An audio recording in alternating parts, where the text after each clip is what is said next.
नमस्कार, स्टार न्यूजमा स्वागत छ। म मीरा। सुरुमा प्रमुख समाचार।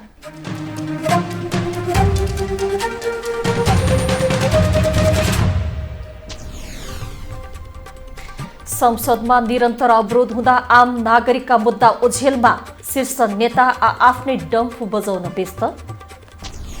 अब ठूला नेताका सम्पत्ति छानबिन गर्ने कानून मन्त्रीको दाबी, ठूला काण्ड सामसुम पार्न खोजेको राप्रपा अध्यक्षको आरोप। देशको विदेशी विनिमय सञ्चिति 26.6% बढ्यो, रेमिट्यान्स 21.2% वृद्धि।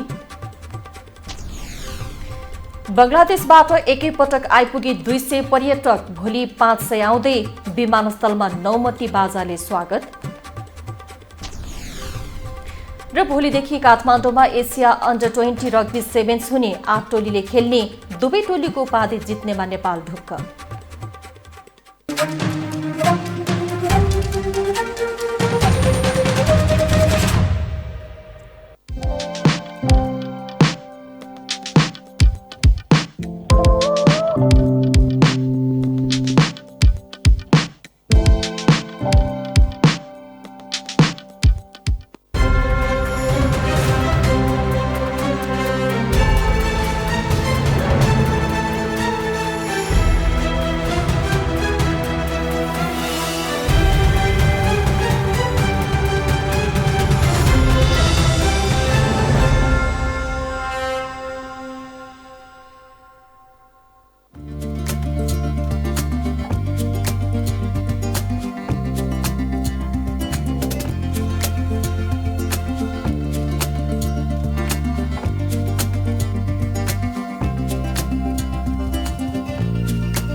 अब समाचार विस्तारमा। यति बेला प्रमुख प्रतिपक्षी दल नेकपा एमालेका कारण गत साउन 10 गतेदेखि सदन अवरुद्ध छ। सुन तस्करी प्रकरणमा उच्चस्तरीय छानबिन समिति गठनको माग गर्दै एमालेले संसद अवरोध गरेको हो। तर सरकार भने एमालेको माग सम्बोधन गर्न तयार देखिँदैन। कहिलेदेखि चल्छ त संसद बैठक, अनि यसको निकास के? एउटा रिपोर्ट। पछिल्लो समय प्रमुख प्रतिपक्षी दल नेकपा एमालेले सुन तस्करी प्रकरणमा उच्च स्तरीय छानबिन समितिको माग गर्दै संसद अवरुद्ध गर्दै आएको छ, जसका कारण साउन 10 यताका संघीय संसदका दुवै सदन चल्न सकेका छैनन्, जसले संसदीय गतिरोध लम्बिने संकेत बढ्दै गएको छ भने अर्कोतर्फ प्रतिपक्षीको भूमिकामाथि समेत प्रश्न उठेको छ। एमालेले विषय उठान गर्ने तर एजेन्डामा अडिक नहुँदा महत्त्वपूर्ण विषयहरू विषयान्तर भएको भन्दै चिन्ता व्यक्त हुन थालेको राजनीतिक विश्लेषक मुमाराम खनाल बताउँछन्। संसद अवरुद्ध गर्नु चाहिँ वास्तवमा त्यो एउटा चाहिँ धेरै गैर राजनीतिक र गैर जिम्मेवार चाहिँ काम हो, गैर संसदीय काम पनि हो। किन एमालेले धेरै पहिलेदेखि नै ऊ चाहिँ कुनै पनि इस्युहरू आउनासाथ संसद अवरुद्ध गर्ने उसको एउटा चाहिँ राजनीतिक बानी परिसक्यो के। त्यो चाहिँ भन्छन् नि नेपालीमा, यो काल पल्क्यो होइन, बुढी मरी भन्ने चिन्ता भन्दा पनि काल पल्क्यो भन्ने चाहिँ चिन्ता बढी हो भन्ने छ नि। त्यस्तै चाहिँ उनीहरूले अब यो उखान चाहिँ अब कति त्यहाँ भन्न मिल्ने नमिल्ने के हो होइन, तर चाहिँ वास्तवमा उहाँहरूको जहिले पनि एमालेको चाहिँ अरू विषयहरू जति छन् संसदबाट पारित गर्नुपर्ने विभिन्न समस्याहरू छन् होइन, बाढी पीडितका समस्याहरू छन्, किसानका समस्याहरू छन्, अनि कैयौँ चाहिँ विधेयकहरू पारित गर्नुपर्ने होला, कैयौँ विधेयकमाथि संशोधनका कुराहरू छन्। तर यस्तो बेलामा चाहिँ उसले यो जुन चाहिँ जनसरकारसँग चाहिँ कम सरोकार भएको विषय होइन, जनचासोसँग धेरै सरोकार नभएको विषयमा बढी उसले चाहिँ जहिले पनि यो संसदीय चाहिँ अवरोधमा चाहिँ उसको रुचि छ। सत्ता पक्षले आफ्नो अडान कायम राख्दा प्रतिपक्षीले बीचको बाटो अपनाउन नखोज्नु अहिलेको प्रमुख समस्या देखिएको छ। एमालेका कारण पछिल्लो पटक सदन लगातार 8 पटक अवरुद्ध भएको छ। साउन 10 गते अवरुद्ध भएको सदन सञ्चालन गर्ने विषयमा भएको शीर्ष तहको छलफल निष्कर्षविहीन हुँदा साउन 15 गते, साउन 16 गते र साउन 22 गतेलाई बोलाइएको प्रतिनिधि सभाको बैठक स्थगित भएको थियो। त्यस्तै साउन 23 गते बसेको बैठक पनि अवरुद्ध भयो।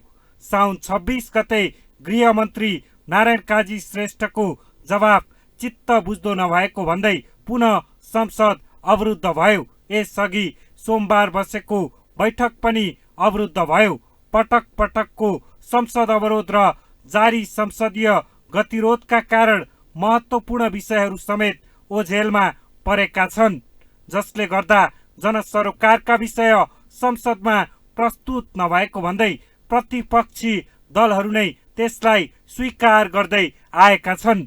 नक्कली भुटानी शरणार्थी प्रकरण, ललिता निवास जग्गा प्रकरण लगायतका विषयमा एमालेका नेताहरूमाथि सोझिएको अनुसन्धानका कारण सशङ्कित भएको प्रमुख प्रतिपक्षी दल पछिल्लो सुन काण्ड छानबिनका लागि उच्च स्तरीय छानबिन समिति नबनाउने सरकारको अडानलाई सत्ता प्राप्तिको अस्त्र बनाउन चाहेको अड्कलबाजी भने नभएको होइन। तर संसदमा जारी गतिरोध हेर्दा लाग्छ केही समय सदन अनिर्णयको बन्दी बन्ने पक्का छ। 2057 यता संसदीय इतिहासमा एमालेले 252 पटक सदन अवरुद्ध गरेको छ। यसरी लामो समय राजनीतिक दलका कारण सदन अवरुद्ध हुँदा संसदीय मूल्य र मान्यतामाथि समेत प्रश्न उठेको राजनीतिक विश्लेषकको बुझाइ छ। आफ्ना नेता बचाउने वा सदनमा जनताका सवालमा उठ्ने विषयलाई रोक्न खोज्नु संसदीय पद्धति अनुरूप नहुने भन्दै अहिलेको संसद अवरोधको कुनै औचित्य नभएको उनको तर्क छ। थुप्रै खालको असर परेको छ नि। हेर्नुहोस् न, कैयौँ चाहिँ विधेयकहरू पास गर्नु पर्यो, कैयौँ विधेयकमाथि संशोधन गर्नु पर्यो, कैयौँ जनताका चाहिँ इस्युहरू छन् जसमा चाहिँ सांसदहरूले आफ्ना निर्वाचन क्षेत्रका समस्याहरू त्यहीँ भन्ने हो होइन। र त्यहीँबाट नीति नियम कानुन भन्ने त त्यहीँबाट हो नि त। त्यो संसदको चाहिँ सम्पूर्ण गतिविधिलाई नै ठप्प पार्ने भने त त्यो नेपाल बन्द भने जस्तै त हो होइन। त्यो नेपाल बन्द नेपालको चाहिँ पोलिसी बन्द भयो क्या। त्यो चाहिँ नेपालको नीति निर्माण गर्ने थलो नै बन्द गर्ने कुरा होइन कि। वास्तवमा अरू चाहिँ विरोधका अन्य प्रकारका चाहिँ ती उहरू खोज्नु पर्यो के, तरिकाहरू होइन, विधिहरू अरू पनि त होलान् विरोध गर्ने। तर चाहिँ त्यो संसदलाई नै अवरुद्ध पार्ने होइन। पहिला माओवादीले नेपाल बन्द गर्थ्यो जहिले पनि, अहिले चाहिँ संसद चाहिँ अवरुद्ध गर्ने भन्ने बित्तिकै त्यसले धेरै ठाउँमा असर गर्छ। त्यो त नीति निर्माण गर्ने थलो भएको हुनाले नीति निर्माण नै नभएपछि त अन्य कामहरू पनि हुँदैनन् नि। संघीय संसदका माथिल्लो र तल्लो सदन प्रत्यक्ष जनसरकार राख्ने सार्वभौम सत्ता सम्पन्न निकाय हुन्। तर पछिल्लो समय दलहरूले संसदलाई व्यक्तिगत लाभ लिने माध्यम बनाउँदा संविधानकै मर्म र भावनामाथि ठेस पुगेको अनुभूति बढ्दै गएको छ।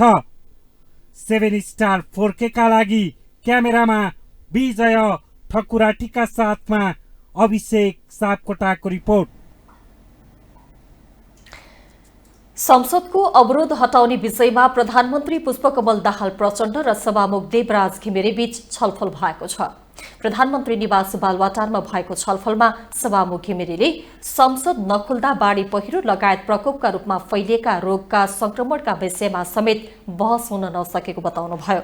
सत्ता पक्ष र प्रतिपक्षले गम्भीरतापूर्वक छलफल गरेर सहमति गरी संसद खुलाउन उहाँले प्रधानमन्त्री दाहालको ध्यानाकर्षण गराउनुभयो। जवाबमा प्रधानमन्त्री प्रचण्डले संसद खुलाउने विषयमा प्रमुख प्रतिपक्षी दल नेकपा एमालेका अध्यक्ष केपी शर्मा ओलीसँग छलफल गर्ने बताएको सभामुखको निजी सचिवालयले जनाएको छ। एमालेले तस्करी भएको सुनको उच्चस्तरीय समिति बनाएर छानबिनको माग गर्दै 10 गतेदेखि संसद अवरुद्ध गर्दै आएको छ। सरकारले भने अनुसन्धानका लागि उच्चस्तरीय समितिको आवश्यकता नरहेको जनाएको छ। कानून न्याय तथा संसदीय मामिला मन्त्री धनराज गुरुङले सरकार उच्च तहका नेता सबैको सम्पत्ति छानबिन गर्ने बताउनु भएको छ। काठमाडौँमा आयोजित कार्यक्रममा कानून मन्त्री गुरुङले सरकारको नीति तथा कार्यक्रममा उच्च तहका नेता सबैको सम्पत्ति छानबिन गर्नुपर्ने विषय रहेको भन्दै चाँडै नै कार्यान्वयनमा जाने बताउनुभयो। उहाँले सरकार भ्रष्टाचारीको लिङ्ग, जात, धर्म हुँदैन भन्ने मान्यताका साथ अघि बढेको भन्दै मुलुकमा सुशासन स्थापना गर्ने एकमात्र उद्देश्य रहेको दावी गर्नुभयो। मुलुकलाई एउटा सुशासन स्थापन गर्दै अगाडि बढाउनेका लागि हामी प्रतिबद्ध छौँ। सरकारको मिसन अहिले त्यही हो। कुनै पनि तस्कर गर्ने, तस्करीको, भ्रष्टाचार गर्ने, भ्रष्टाचारीको जात, धर्म, वर्ण, लिङ्ग, क्षेत्र, राजनीतिक पार्टी, राष्ट्रियता हुँदैन भन्ने मान्यताका साथ अब अगाडि बढ्नै पर्छ। कानून मन्त्री गुरुङले सुन तस्करीलाई सामान्य रूपमा हेर्न नहुने समेत बताउनु भएको छ।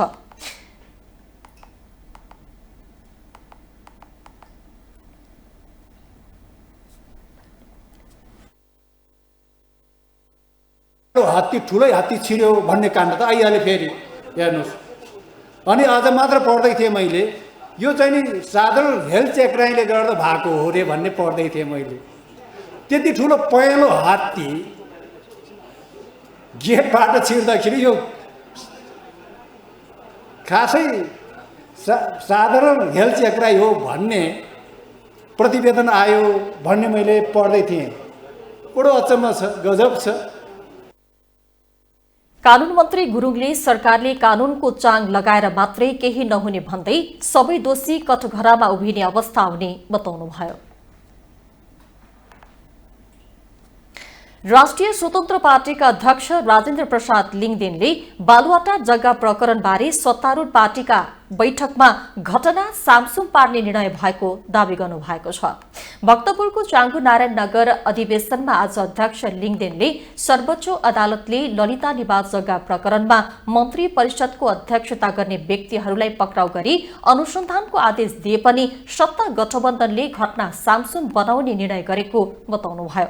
उहाँले जनतालाई भ्रममा राखेर सरकारले अहिले ठूला भ्रष्टाचार विरुद्धका काम गरे भनेर डङ्का पिटेको समेत आरोप लगाउनु भएको छ। उहाँले सरकार एकातिर भ्रष्टाचार विरुद्ध कारबाही गरेको जस्तो देखाउने र अर्कोतिर भ्रष्टाचारीको संरक्षण गरेर सरकार टिकाउने काममा लागेको आरोप लगाउनुभयो। आफ्नो पैसा लगानी गरेर जग्गा किन्ने मानिसहरूलाई कारबाही गर्ने, थुनामा राख्ने सरकारले आदेश दिने मन्त्री परिषदको अध्यक्षता गर्ने मान्छेहरूलाई किन थुन्न सकेको छैन? अदालतले अस्ति भर्खर आदेश दियो। त्यो आदेश तामेल गर्ने, पैसा लगानी गरेर जग्गा किन्ने मान्छेहरूलाई होइन, आदेश दिने र मन्त्री परिषदको अध्यक्षता गर्ने मान्छेहरूलाई पक्र भनेर भनेको छ। खोइ सरकार, यदि यो सरकार भ्रष्टाचारको विरुद्ध साँच्चै नै इमानदार थियो भने त्यहाँ किन पुगे? लिङदेनले सरकार देशमा अनकन्टक लुट मचाउने योजना बनाइरहेको समेत आरोप लगाउनुभयो। उहाँले ललिता निवास जग्गा प्रकरण सामसुम बनाउन अनुसन्धानरत प्रहरी अधिकृतलाई सरुवा गर्न लागेको समेत बताउनुभयो। लम्पी स्किन रोगकै कारण गत चैतदेखि हालसम्म 47,649 पशुको मृत्यु भइसकेको छ भने 13,05,361 पशु संक्रमित भएको तथ्याङ्क छ। कृषि मन्त्री भने लम्पी स्किनबाट मरेका पशुको क्षतिपूर्ति दिन नसक्ने बताउँछन्। किसानहरूलाई राहत दिने सरकार कार्यविधि बनाउँदैछ, तर कहिले बन्छ त्यो कार्यविधि अनि कहिले आउँछ त कार्यान्वयनमा? एक रिपोर्ट। लम्पी स्किन रोगबाट पशुको मृत्यु भएसँगै किसान चिन्तित छन्। धान बाली लगाउने समयको मुखैमा देखिएको यो रोगका कारण गोरुको प्रयोग गरेर रोपाई हुने क्षेत्रमा रोपाई हुन पाएन। दुहुना गाई भैँसीमा रोग देखिएर मरेसँगै किसानको रोजीरोटी खोसियो। हजारौं मूल्य पर्ने पशु चौपाए यो रोगबाट ग्रसित भए र मरे, तर सरकार भने बेखबर जस्तै देखिएको छ। कृषि तथा पशुपन्छी विकास मन्त्री डाक्टर बेदुराम भुसाल त उल्टै किसानको विपक्षमा देखिए जस्तै अनुभूति भएको छ। सरकारले लम्पी स्किन रोगबाट मरेका पशुहरूको क्षतिपूर्ति दिन नसक्ने उनको सजिलो र हल्का जवाफ आउन थालेको छ। बिहिबार बसेको प्रतिनिधि सभा अन्तर्गतको कृषि, सहकारी तथा प्राकृतिक स्रोत समितिमा कृषि मन्त्री भुसालले लम्पी स्किनबाट मृत्यु भएका पशुहरूको क्षतिपूर्ति दिन नसकिने भन्दै पन्छिन खोजे। लम्पी स्किन रोग लागेर पशुहरूको ठूलो क्षति भएकै कारण क्षतिपूर्ति दिन राज्यले नसक्ने हल्का टिप्पणी उनले गरेका छन्। सरकार कार्यविधि बनाउँदैछ रे किसानलाई राहत दिने गरी, तर कहिले बन्छ त्यो कार्यविधि अनि कहिले आउँछ कार्यान्वयनमा? मन्त्री भुसालले यतिसम्म भन्न भ्याए कि सचेतनाका लागि ब्रोसरहरू बनाएर वितरण गर्ने र तथ्याङ्क लिने काम गर्यौं। यसरी मन्त्रीका आश्वासन र सरकारले गरेको काम हेर्दा लाग्छ सरकार जनताको कि अरू कसैको। जनताले घाँस काटेरै भए पनि तीनवटै तहका सरकारलाई चर्को कर तिर्नु पर्ने र तिनै नेतालाई पाल्नु पर्ने। तर आज तिनै जनता छटपटिँदा मलहमपट्टी लगाउन किन हिचकिचाउने? कहिले बन्छ कार्यविधि, कहिले आउँछ कार्यान्वयनमा? पानीको प्यास जुसले मेटाउन सक्दैन। आलो गाउँमा मलहम नलगाएर खत बसिसकेपछि लगाएर त्यसको उपलब्धि के? यस्तो निरीहता कहिलेसम्म? सांसद, मन्त्री र भिआइपीको सेवा सुविधा र उपचारका लागि हुन्थ्यो भने जस्तोसुकै कानुन र नियम एकैछिनमा बनाएर पारित गराउन र सत्तापक्ष प्रतिपक्ष एकै ठाउँमा आउन सक्थे। लम्पी स्किनबाट पीडित किसानलाई क्षतिपूर्ति दिन कानुनले रोक्ने कस्तो राज्य प्रणाली? समाजवादका ठूला गफ छुट्ने, मुलुकलाई समाजवादतर्फ उन्मुख बनाउँदै लैजाने रटान कस्नेले आफ्नो मात्रै दुनो सोझ्याउने हो भने समाजवादको यात्रा कहाँबाट सुरु गर्ने? डाढु पन्यो हातमा रहेकै निकायबाट यस्तो जवाफ आउनु कति उचित? संघीय संसदका दुवै सदन बन्धक बनेका छन्, तर सांसदहरूको तलब भत्ता रोकिँदैन। हाजिर गर्यो कि 2000 पाक्यो, यो अवस्था छ। यही संसद बैठक अवरोध भएपछि सांसदको तलब भत्ता काटेर पीडित किसानलाई राहत दिन किन सकिँदैन? यही राज्यको परिकल्पना यो गणतान्त्रिक मुलुकका जनताले गरेका थिएनन्। ठूला ठूला राष्ट्रवादका गफ चुड्दै जनतालाई भ्रम छ र माहिर नेताहरूले यो विषयमा बोल्नु पर्दैन। अर्कोतर्फ निर्माण व्यवसायीले कामको भुक्तानी पाउनुपर्ने माग राख्दै आन्दोलन गरेको करिब 1 महिना पुग्न थाल्यो। रकम भुक्तानी गर्नु पर्दैन। रकम राज्य कोषमा राख्दा कोषको आकार त बढ्ला, तर जनताको भुको पेट भरिँदैन। अलोकप्रियता र असफलताकै बाटोमा जाने काम किन राज्य शक्तिमा रहेकै व्यक्तिबाट हुन्छ? यस्तो राज्य सत्ता र यस्ता नेता जनताले खोजेका होइनन्। जनताले राम राज्य खोजेका हुन्, रावणको होइन। त्यसैले राज्यबाट यस्तो निरीहताको परिकल्पना पक्कै पनि जनताले गरेका होइनन् र छैनन् पनि। राज्यलाई हाम्रो खबरदारी, जनतालाई राहत देऊ, राज्यको अपनत्व गराऊ। 7 स्टार फोकेका लागि राजनीतिक ब्युरो। अब केही बेर विश्राम।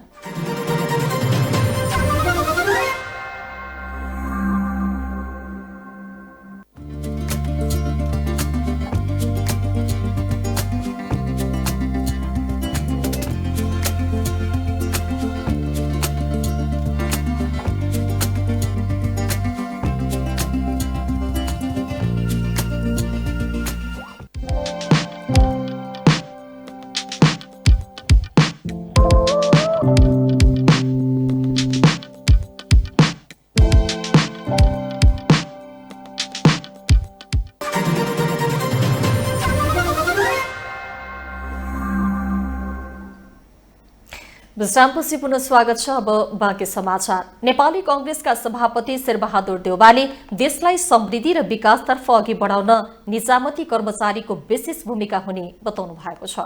यसै कांग्रेसका उपसभापति समेत रहनुभएका उप प्रधानमन्त्री पूर्णबहादुर खड्काले लोकसेवाले सहमति दिएको 7 दिनभित्रमा संघीय निजामती सेवा ऐन संसदमा दर्ता हुने प्रतिबद्धता जनाउनु भएको छ।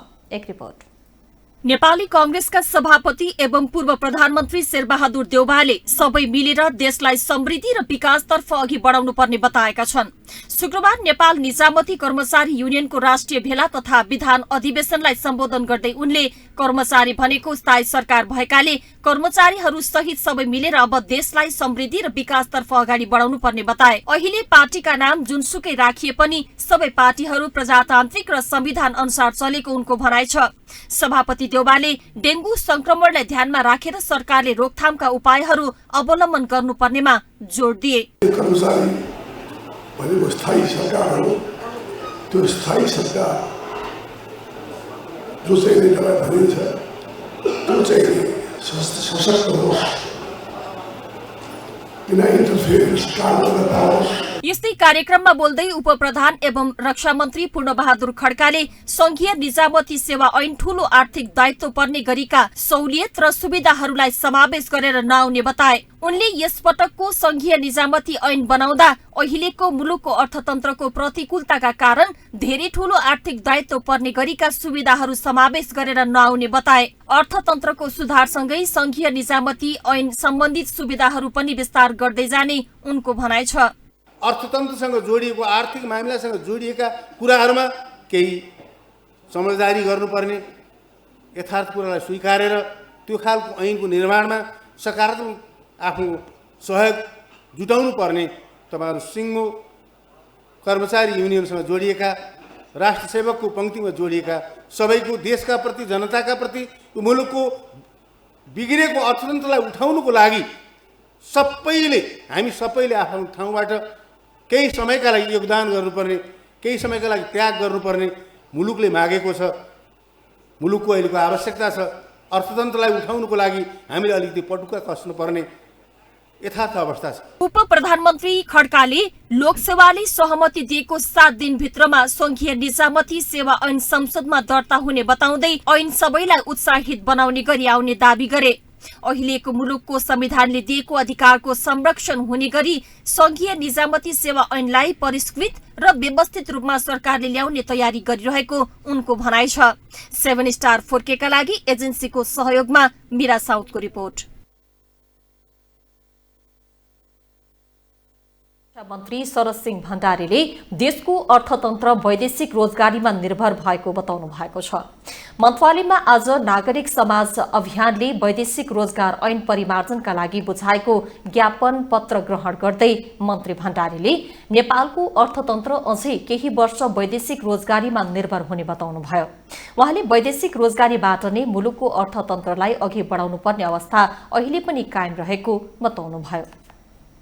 सरको चाहिँ नारा लगाएको पनि यथार्थ के छ भने चाहिँ केही वर्ष हामीले हाम्रो वैदेशिक रोजगारमा हाम्रो अर्थतन्त्र चाहिँ डिपेन्ड गर्नुपर्ने अवस्था भएको र अब यसलाई कसरी व्यवस्थित, कसरी सुरक्षित, कसरी मर्यादित गर्ने भन्ने विषयमा जुन चिन्ता र चासो यहाँले व्यक्त गर्नुभएको छ, म त्यसलाई धेरै धेरै धन्यवाद दिन चाहन्छु, तर सराहना गर्न चाहन्छु। वैदेशिक रोजगार ऐन परिमार्जनका लागि नागरिक समाज अभियानको तर्फबाट मौजूदा वैदेशिक रोजगार ऐन 2064 मा परिमार्जनका लागि नागरिक स्तरमा संकलन गरिएको 6159 नागरिकको हस्ताक्षर र ज्ञापन पत्र मन्त्री भण्डारीलाई बुझाइएको हो। नागरिक समाज अभियानले तयार गरेको वैदेशिक रोजगार ऐन 2064 परिमार्जनका लागि 18 वटा शीर्षकको प्रस्ताव समेत मन्त्रीलाई बुझाइएको छ। सुदूरपश्चिम प्रदेशमा आज ओल्के पर्व मनाइएको छ। साउने झरी सकिएको खुसियालीमा सुदूरपश्चिमका पहाडी जिल्लामा भदौ 1 गते ओल्के पर्व मनाउने प्रचलन रहेको छ। एक रिपोर्ट। भदौ संक्रान्तिको अवसर पारेर सुदूरपश्चिममा शुक्रबार ओल्के पर्व मनाइएको छ। दैवी प्रकोपबाट बाँचिएको खुसियालीमा सुदूरपश्चिमका पहाडी जिल्लामा भदौ 1 गते ओल्के पर्व मनाउने परम्परा रहेको छ। डोटेली लोक संस्कृतिको मौलिक पर्व ओल्केका अवसरमा प्रदेश सरकारले भदौ 1 गते सार्वजनिक बिदा समेत दिएको थियो। यो पर्वको तयारी स्वरूप अघिल्लो दिनदेखि नै प्रत्येक घरमा मिठा मिठा खानाका परिकार पकाउने तयारी गरिन्छ। कामका लागि बाहिर रहेकाहरू पनि यो चाड मनाउन घर फर्किन्छन्। यो पर्वमा भँगेरी प्रजातिको फूलको बोटका पात टिपेर सिलौटामा पिसेर बनाइएको लेदोबाट हत्केला र खुट्टाको औँला रङ्ग्याएर रमाइलो गर्ने चलन छ। यसरी पिसेर लगाइएको भँगेरीको लेदोबाट हत्केला र खुट्टाको औँलाको छाला रातो हुने भई यसले बर्सातमा खेतबारीमा काम गर्दा हात खुट्टामा देखिने छाला सम्बन्धी रोगको संक्रमणबाट बच्न सकिने जनविश्वास रहेको छ। रोगको संक्रमणबाट बच्न हात खुट्टा रङ्गाइने हुँदा यसलाई शरीरबाट लुतो फाल्ने चाडको रूपमा समेत लिइने गरिन्छ। यो दिनका लागि विवाहिता छोरीलाई माइती घरमा आमन्त्रण गर्ने चलन छ। ओल्के पर्वमा आफ्ना मान्यजन, इष्टमित्र र छरछिमेकीलाई सगुनका रूपमा पिडालुको गाभा अर्थात् कलिलो पात, हरियो साग, दूध र दही आपसमा बाँडेर सम्मान गर्ने तथा आशीर्वाद साटासाट गर्ने विशिष्ट खालको मौलिक परम्परा रहेको छ। यसै गरी छोरीचेली तथा पाहुनालाई पुरी, बाबर, माडा, नौसोसे, गतानी र डुब्का लगायतका डोटेली खानाका मिठा परिकार खुवाउने चलन छ। माइती घरमा आइपुग्ने ज्वाइँ छोरीलाई मिठा खानाका परिकारका साथै शक्ति र गच्छे अनुसारको दान दक्षिणा दिएर स्वागत गर्ने चलन रहेको छ। विगतमा जस्तै अहिलेका युवा युवती माझ भने ओल्के पर्वले त्यति महत्त्व नराखेको पाइन्छ। युवा पुस्तालाई यस पर्वबारे त्यति चासो नहुँदा डोटेली मौलिक संस्कृतिका ओल्के जस्ता थुप्रै चाडपर्वको मौलिकता हराउन थालेको देखिन्छ। 7 स्टार 4K का लागि सुर्जन बोहराको रिपोर्ट। अब आर्थिक समाचार।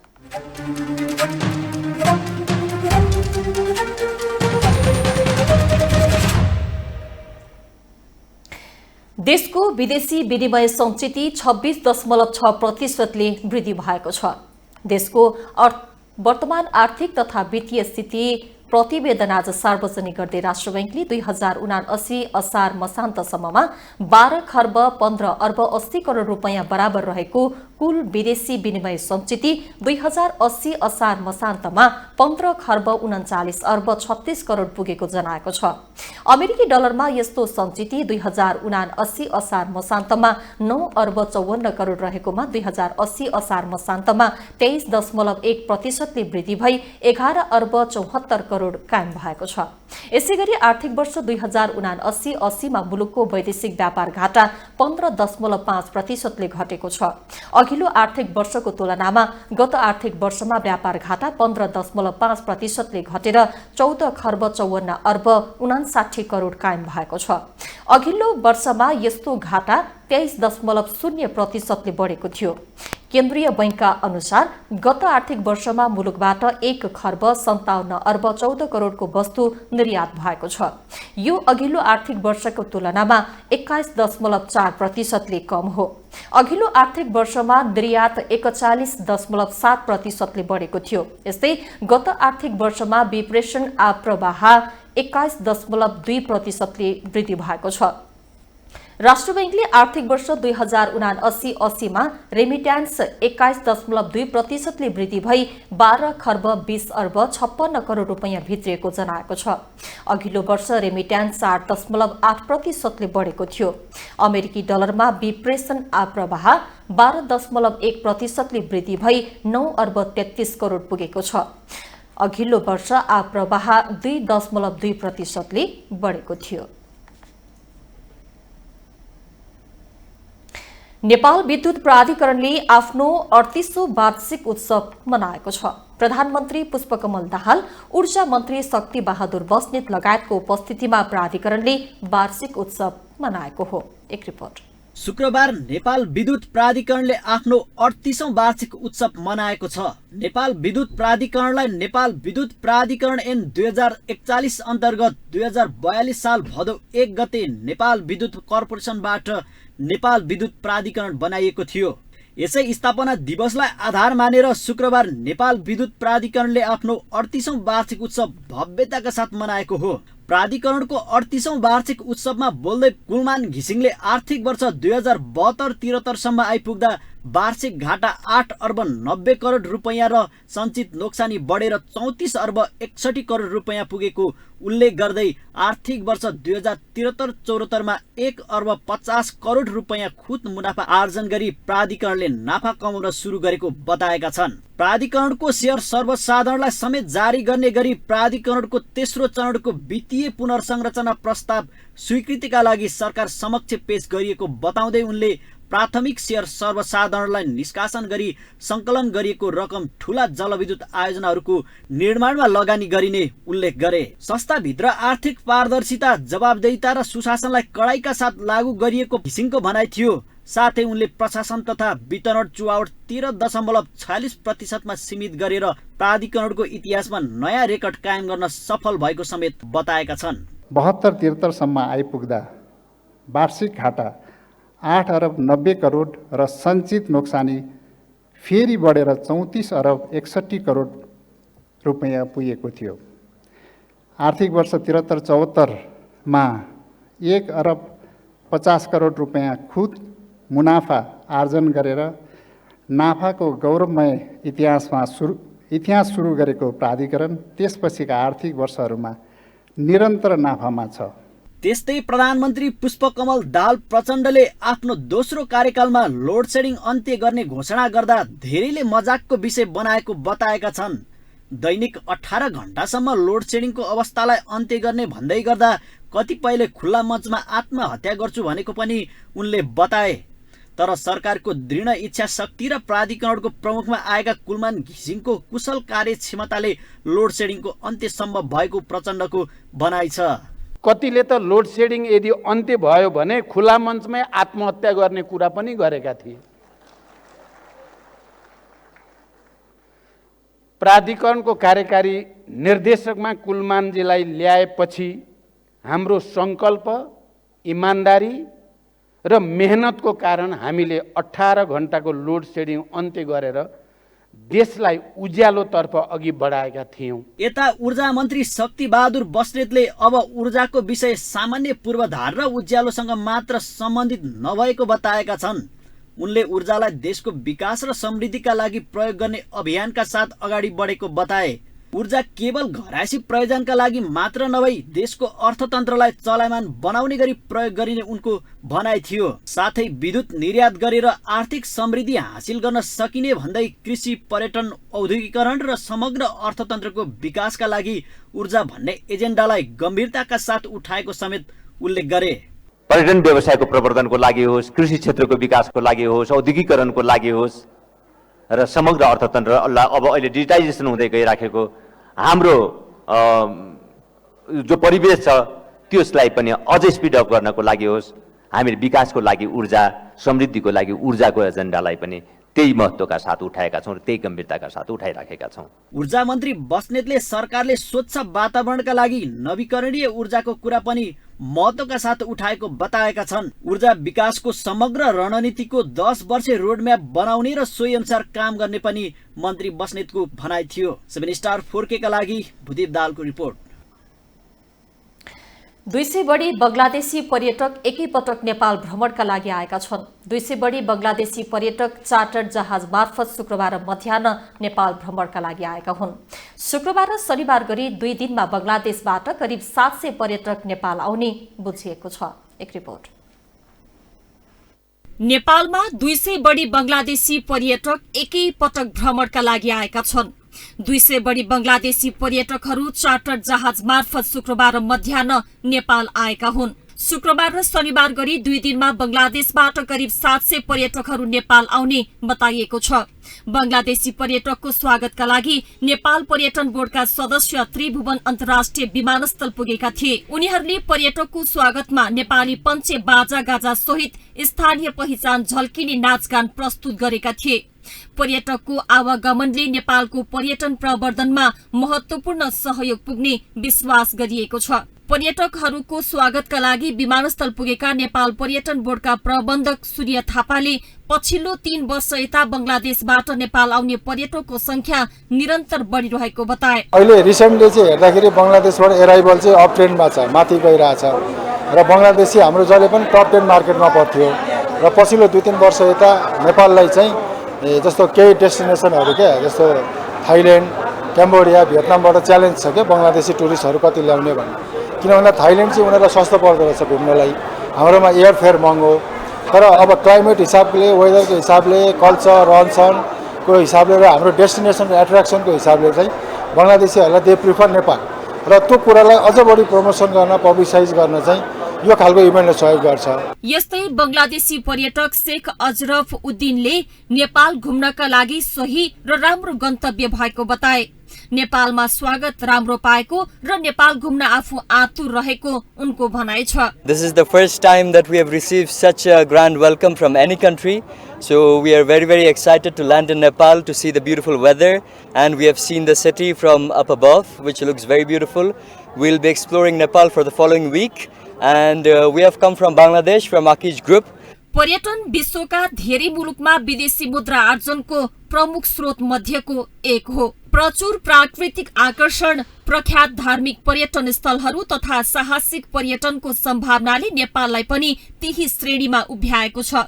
विश्वकै अग्लो चुचुरो सगरमाथा लगायत लामो हिम श्रृंखला, भगवान बुद्धको जन्मस्थल लुम्बिनी र उच्च भूभागमा रहेका तालतलैयाहरू, पशुपतिनाथ, मुक्तिनाथ तथा अनेकौं संस्कृति, प्राकृतिक तथा जैविक विविधताले नेपाललाई बेग्लै विशेषता प्रदान गरेका छन्, जसले विदेशी तथा स्वदेशी पर्यटकहरूका लागि नेपाल आकर्षणको केन्द्र बनेको छ।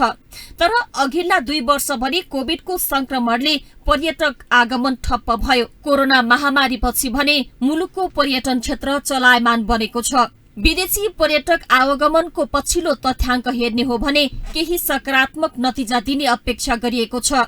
मुलुकको आर्थिक समृद्धिको दरिलो आधार मानिएको पर्यटन क्षेत्रको पुनरुत्थानका लागि भन्दै सरकारले रणनीतिक योजना समेत बनाएको छ, जसका लागि सरकारले प्रवर्धनका कार्यक्रमहरू समेत अघि सारेको छ। सरकारले सन् 2023 देखि 2032 सम्मको अवधिलाई नेपाल पर्यटन दशकको रूपमा मनाउने घोषणा गरिसकेको छ। यसले पनि पर्यटन क्षेत्रको प्रवर्धनमा अपेक्षित सुधार ल्याउने अपेक्षा गरिएको छ। 7 स्टार 4K का लागि मीरा साउथ, काठमाडौँ। अब अन्तर्राष्ट्रिय समाचार।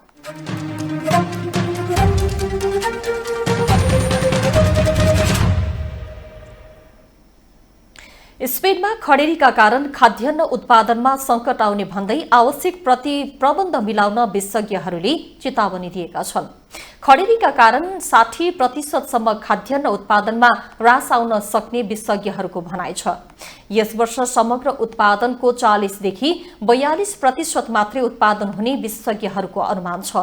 सन् 1960 को दशकपछि स्पेनमा पहिलो पटक यति लामो समयसम्म खडेरी परेको हो। क्याटेलोनिया र दक्षिण स्पेनको अन्डालुसिया सबैभन्दा धेरै प्रभावित बनेको छ। खडेरीका कारण युरोपियन देशहरूमा जलाशय समेत सुक्दै जान थालेको मैड्रिड शहरका किसान तथा पशुपालक संघका प्रतिनिधि जेभियर एलेजान्द्रेले बताए। inferior a una cosecha normal de un 60%, es decir, nos hemos quedado en torno a un 40-42% de la producción de un año normal. Es necesario también avanzar mucho en nuevas variedades que sean más tolerantes y más resistentes al estrés hídrico y a las olas de calor, porque sabemos que esa es una realidad que se va a imponer en los próximos años. आगामी वर्षमा पनि यही समस्या दोहोरिन सक्ने भन्दै विज्ञहरूले बेलैमा खाद्यान्नको जोहो र जल सञ्चय गर्न आग्रह गरेका छन्। बैंक अफ इटालीले इटालीको सार्वजनिक ऋण बढेर नयाँ रेकर्ड कायम गरेको बताएको छ। पत्रकार सम्मेलन गर्दै बैंक अफ इटालीले देशको सार्वजनिक ऋण 2.843 ट्रिलियन युरो अर्थात् 3.09 ट्रिलियन अमेरिकी डलर बढेर नयाँ रेकर्ड कायम गरेको जनाएको छ। गत महिनाको तुलनामा यो संख्या 27.8 बिलियन युरोले बढेको हो। सन् 2022 को अन्तिम 3 महिनामा गिरावट आएको थियो, तर यस वर्ष इटालीको सार्वजनिक ऋणको आकार हरेक महिना बढ्दै गइरहेको छ। ऋणको स्तर सरकारी उधारोको कारण बढेको जनाइएको छ। गत महिनाको तुलनामा यस महिना सरकारी ऋण 12.3 बिलियन युरोले बढेको बैंकले जनाएको छ। इटालीको सार्वजनिक ऋण सन् 2022 मा देशको कुल गृहस्थ उत्पादनको 144.7% रहेको थियो। अब खेल समाचार।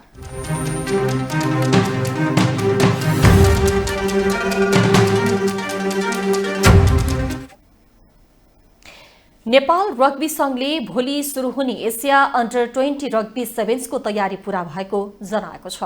संघले आज दशरथ रंगशालामा पत्रकार सम्मेलनको आयोजना गर्दै प्रतिस्पर्धामा सहभागी हुने 8 टोली नेपाल आइसकेको जानकारी दिएको छ। नेपालले उपाधि जित्ने लक्ष्यका साथ तयारी गरेको संघका महासचिव गोविन्द घिमिरेले बताए। उनले प्रतियोगिताको लागि पछिल्लो 1.5 महिनादेखि तयारी गरिरहेको र नेपालका दुवै टोलीले उपाधि जित्ने विश्वास व्यक्त गरे। 20 महिला तथा पुरुष राष्ट्रिय टोलीको 50 दिनको बन्द प्रशिक्षण पश्चात पोखरामा सम्पन्न गरी टोली पोखराबाट काठमाडौँ आई तयारी अवस्थामा छन्। श्रीलङ्काका प्रशिक्षक विजयलाल सनले गत असार 15 गतेबाट दिइरहेको उक्त प्रशिक्षण निकै प्रभावकारी रहेको र टोलीले राम्रो नतिजा चाहिँ ल्याउनेमा सङ्घ विश्वस्त छ। एसिया रग्बीको आयोजना र नेपाल रग्बी संघको व्यवस्थापनमा हुने उक्त प्रतियोगितामा नेपालका पुरुष र महिला दुवै टोलीले प्रतिस्पर्धा गर्दैछन्। एसिया रग्बी सेभेन्समा पुरुष र महिलामा गरी नेपाल सहित 8 राष्ट्रको सहभागिता रहने भएको छ। खेलमा करिब 200 विदेशी खेलाडी र 25 जना खेल निर्णायक नेपाल आएको संघले जनाएको छ। यसै प्रतियोगिताका लागि एसिया रग्बीका अध्यक्ष कायस अल धलाई नेपाल आइसकेका छन्। यससँगै हामी स्टार न्यूजको अन्त्यतिर आइपुगेका छौं। जाँदा जाँदै प्रमुख समाचार पुनः एकपटक।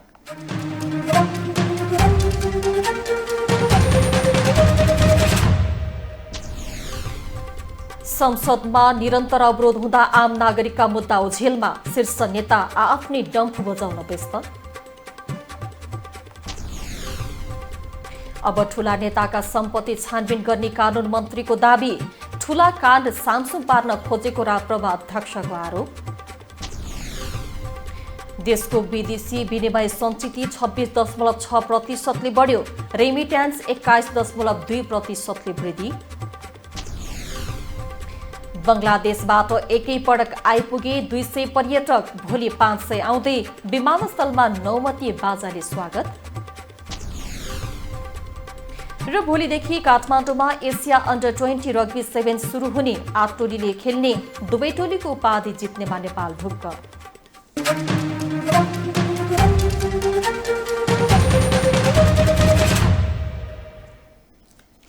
हवस् त स्टार न्यूज अहिलेलाई यति नै। 7 स्टार 4K टेलिभिजन तपाईँ www.7star4ktv.com तथा फेसबुक र युट्युबमा पनि प्रत्यक्ष हेर्न सक्नुहुनेछ। हाम्रो टेलिभिजन हेर्दै गर्नुहोला। नमस्कार।